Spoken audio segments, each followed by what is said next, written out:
కరీంనగర్లో BRS BJP ఉద్దేశపూర్వకంగా అల్లర్లు సృష్టిస్తున్నాయని మాజీ సుడా చైర్మన్ కోమటిరెడ్డి నరేందర్ రెడ్డి మండిపడ్డారు. నగర నడిబొడ్డున కత్తులతో దాడులు చేయడం దారుణమన్నారు. గతంలో కార్పొరేటర్లు కబ్జాలు చేస్తే ఇప్పుడున్న వారు దాడులు చేస్తున్నారని ఆరోపించారు. నిందితుల్ని 24 గంటల్లో అరెస్టు చేసినట్లు తెలిపారు. బండి సంజయ్ ఈ దాడుల్ని ఖండించాలని, రేవంత్ రెడ్డి పాలనలో అరాచకాలను సహించేది లేదని హెచ్చరించారు.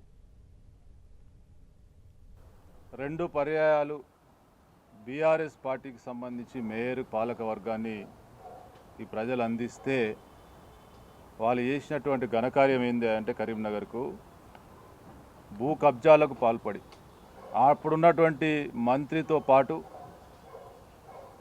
వాళ్ళందరి సహకారంతో పెద్ద ఎత్తున కబ్జాలకు పాల్పడి కాంగ్రెస్ ప్రభుత్వం అధికారంకి వచ్చిన తర్వాత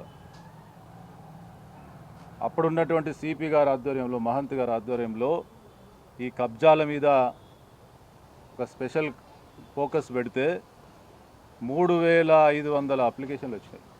మళ్ళీ భారతీయ జనతా పార్టీకి పాలక వర్గాన్ని ప్రజలు అప్పచెప్తే ప్రశాంతంగా ఉన్న కరీంనగర్ ప్రజలను పరేషాన్ చేస్తా అంటే కాంగ్రెస్ ప్రభుత్వంలో ఉంది. అలా ఇటువంటి దాన్ని ఎక్కడ కూడా సహించమని చెప్తా ఉన్నాం.